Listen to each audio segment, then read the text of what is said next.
हाय दोस्तों, मेरा नाम संजय और मेरा यूट्यूब चैनल में आपका स्वागत है। देखिए दोस्तों, 316, 318, 351 का केस अभी एक बैंक जो है वो बहुत लोगों के साथ कर रहा है। ठीक है, क्रेडिट कार्ड में, सोचिए क्रेडिट कार्ड में या पर्सनल लोन में। एक बात आपको बोल देता हूं, देखिए आप पहले पूरा जानकारी लीजिए, आरबीआई के गाइडलाइन के बारे में जानकारी लीजिए।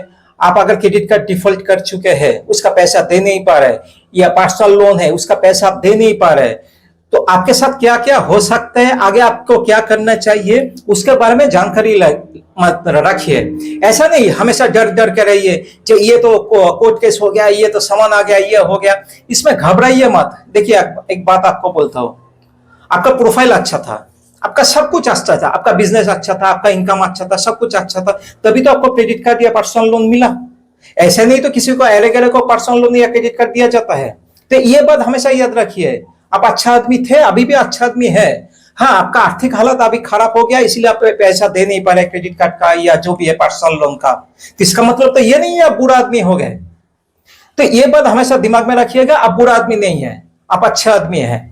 और एक बात, अगर आप लोगों के पास पैसा है तो फुल पेमेंट दे दीजिए ना। अगर पैसा है, किसी की तरह आप जुगाड़ कर पाए, आपके पास है, तो पैसा देके फुल पेमेंट देके ये झंझट से मुक्त हो जाइए। लेकिन अगर आप लोगों के पास पैसा नहीं है, ठीक है, और कोई अगर हरासमेंट कर रहा है, बदतमीज कर रहा है, उन लोगों के खिलाफ जरूर कार्रवाई कीजिए, जरूर कार्रवाई कीजिए।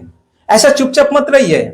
अगर जैसा मेरा साथ एक बैंक का एजेंसी ने किया, गाली गलौज किया, फोन करके गाली गलौज किया, मेरा कॉन्टैक्ट लिस्ट में है या जो भी है, नियरेस्ट लोकेशन में जो भी है, उन लोगों को फोन करके गाली गलौज किया, तो मैंने तो चुपचाप नहीं रहा ना, मैंने कंप्लेन रेज किया।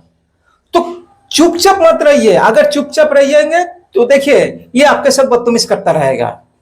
ऐसा कभी भी चुपचाप मत रहिए। जो भी है प्रूफ कलेक्ट कीजिए, कौन सा फोन नंबर से आपके पास फोन आ रहा है उसका कॉल रिकॉर्ड कीजिए। अगर बदतमीज कर रहे, गाली गलौज कर रहे, उसका रिकॉर्डिंग रखिए।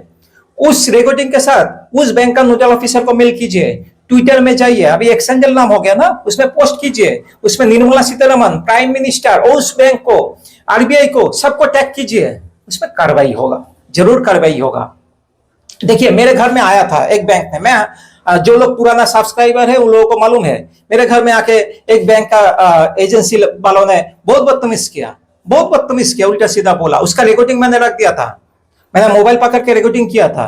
उसके साथ जब मैंने उस बैंक को कंप्लेन रेज किया, उसने कोई कार्रवाई नहीं किया। बाद में जाके जब आरबीआई को मैंने जाके कंप्लेन रेज किया तो उन लोगों ने के खिलाफ कार्रवाई किया और उस बैंक ने मुझे कुछ अमाउंट दिया। तो इसका मतलब क्या, अगर आप प्रूफ रखेंगे और अगर आपके साथ कुछ गलत काम हो रहा है तो प्रूफ के साथ अगर ठीक जगह अगर जाकर कंप्लेन करेंगे तो उसमें कार्रवाई जरूर होता है। तो इसमें डरने का कुछ भी जरूरत नहीं है। हाँ, 316, 318 का अगर केस हो रहा है, हाँ बोल सकते हैं, हमको आपको नोटिस भेज रहा हो, केस हो रहा है, नोटिस भेजना अलग बात है, नोटिस भेजना अलग बात है। हाँ, उसमें जरूर जवाब दीजिएगा, कभी भी चुपचाप मत रहिएगा। मैं हमेशा बोलता हूं, देखिए अगर आप लोगों के खिलाफ कोई भी नोटिस आ रहा है, कुछ भी आ रहा है, तो उसमें जवाब दीजिए। ऐसा नहीं है जो फाड़ के रख दिया या किसी जगह रख दिया, ऐसा मत कीजिएगा। अगर आर्बिट्रेशन का भी कोई नोटिस आ रहा है तो उसका जवाब जरूर दीजिए, उसमें ऑब्जेक्शन दीजिए। और ऑब्जेक्शन ऐसा नहीं है जो मुंह से बोल दिया या मेल कर दिया। मेल तो करेंगे, ठीक है, लेकिन उसके साथ एक बाई पोस्ट भी भेजिए। और बाई पोस्ट जो भेज रहे हैं उसका जो एक स्लिप रहता है ना, स्पीड पोस्ट में जो आपने भेजा है, वो भी कलेक्ट करके रख दीजिए, ताकि बाद में अगर कभी भी जरूरत पड़े वो दिखा सकेंगे आप कोर्ट में जाके, जे मैंने ऑब्जेक्शन दिया था, आर्बिट्रेशन में मैंने ऑब्जेक्शन दिया था, तब भी वो लोग कैसे एक तरफा कार्रवाई कर रहे हैं। तो कोर्ट में जाकर वो कैंसिल हो जाएगा, लेकिन आपके पास प्रूफ कलेक्ट करके रखिएगा ताकि जरूरत पड़े वो आप दिखा सके कोर्ट में जाके। और जो ये जो नोटिस आ रहा है 316, 318, इसका क्या केस है? इसका मतलब है आपने कोई मारपीट किया, कोई गलत काम किया, कोई डुप्लीकेट डॉक्यूमेंट्स दिया, ये सब के लिए ही होता है ना।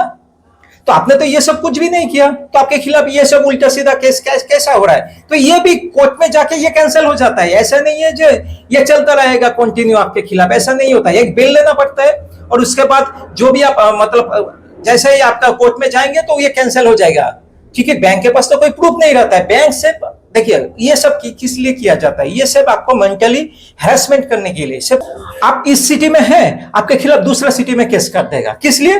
ताकि आपको जाने में परेशानी हो, थोड़ा दिक्कत हो, थोड़ा हैरेसमेंट हो, इसलिए ये सब करता है। वो लोग भी जानते हैं कि ये केस टिकेगा नहीं, ये कैंसिल हो जाएगा कोर्ट से, फिर भी क्यों करते हैं? करते इसलिए आपको थोड़ा मेंटली हैरेसमेंट करने के लिए, टॉर्चर करने के लिए, ताकि आप जल्दी जल्दी पैसा दे दे। तो ये बात को समझिए। मैं हमेशा बोलता हूं, देखिए पैसा है तो फुल पेमेंट, देखिए झंझट से मुक्त हो जाइए। लेकिन पैसा अगर नहीं है तो थोड़ा थोड़ा करके पैसे का इंतजाम कीजिए, पैसे का इंतजाम कीजिए। और जैसे ही आपके पास सेटलमेंट का ऑफर आ जाएगा, जैसे ही आपके पास सेटलमेंट का ऑफर आ जाएगा, तो सेटलमेंट का वो पैसा अगर आपके पास है तो देखिए मैटर को क्लोज कर दीजिए, बस ऐसे ही क्लोज हो जाएगा। तो इसमें घबराने का, कुछ डरने का कुछ भी जरूरत नहीं है। हाँ, एक एडवोकेट के साथ जरूर कांटेक्ट में रहिएगा, ऑनलाइन हो ऑफलाइन हो, या जो भी आपका पहचान का अगर कोई एडवोकेट है उसके साथ कांटेक्ट में जरूर रहिएगा। क्योंकि देखिए कोई भी अगर सामान आ रहा है, कुछ भी आ रहा है, तो आपको एक एडवोकेट का जरूरत पड़ेगा ना। तो एक एडवोकेट के साथ हमेशा कांटेक्ट में रहिए और उसमें जवाब जरूर दीजिए, चुपचाप मत रहिए। तो इसमें घबराने का, डरने का कुछ भी जरूरत नहीं है, आराम से निपट जाएगा। और कुछ भी अगर परेशान हो रहा है, दिक्कत हो रहा है, कुछ भी हो रहा है, तो उस बैंक का जो नोडल ऑफिसर है उसको मेल करके कंप्लेन रेज कीजिए। उधर अगर कुछ वो लोग कार्रवाई नहीं कर रहे, बाद में जाके आप आरबीआई में कंप्लेन रेज कीजिए, उसमें कार्रवाई जरूर होगा। तो इसमें डरने का जरूरत नहीं है, आराम से ये मिट जाएगा। सिर्फ समय की बात है, थोड़ा समय देना पड़ेगा। और आरबीआई का जो भी गाइडलाइन है उसके बारे में जानकारी लीजिए, तो आपके साथ कोई भी बदतमीज कर नहीं पाएगा। वो फोन से हो या होम विजिट में आके हो, कोई भी कुछ नहीं कर पाएगा। और वो बहुत लोग बोलते हैं मुझे, जैसा मैं घर छोड़ के क्या एड्रेस चेंज कर दूं, घर छोड़ के चला जाऊं। देखिए घर छोड़ के चलने का क्या जरूरत है, एक बात समझिए, ऐसा भागते क्यों रहेंगे, क्या जरूरत है। अगर कोई गुंडा अगर आपके घर में आ रहा है तो दूसरी जगह भी तो आपका गुंडा आपके घर में आ सकता है ना, ऐसा तो नहीं है ना। तो अगर कोई रिकवरी एजेंट आ रहा है, इसका मतलब तो वो नहीं जो वो गुंडा आ रहा है, ऐसा नहीं है। 10 में से 8 अगर बंदे देखेंगे तो मैक्सिमम जो बंदा होता है वो अच्छे ही होता है, अच्छी तरह बात करेगा, आपके बारे में सोचेगा, या जो भी आप जानकारी देंगे वो नोट डाउन करेगा, बस यही है ना। अगर कोई बदतमीज कर रहा है तो उसके खिलाफ कार्रवाई कीजिए। अगर एक्सट्रीम तरीके से बदतमीज कर रहा है, गाली गलौज दे रहा है, हाथापाई कर रहा है, कुछ भी कर रहा है, वीडियो रिकॉर्डिंग करिए, थाने में जाकर पकड़ा दीजिए ना। तो इसमें आपको घर छोड़ के भागने का क्या जरूरत है, वो सब मत कीजिएगा। हमेशा फैमिली के बारे में सोचिए, अपने फैमिली के बारे में सोचिए, थोड़ा थोड़ा करके पैसे का इंतजाम कीजिए। जैसे ही पैसा अरेंज हो जाएगा, सेटलमेंट करके मैटर को क्लोज कर दीजिए, बस ऐसा ही है। और कुछ भी जरूरत पड़े, देखिए इधर व्हाट्सएप नंबर है, इस नंबर पे व्हाट्सएप मैसेज कीजिएगा, फोन मत कीजिएगा, व्हाट्सएप मैसेज कीजिएगा। मैं शाम 6 बजे के बाद आपको कॉल बैक कर लूंगा। धन्यवाद, जय हिंद।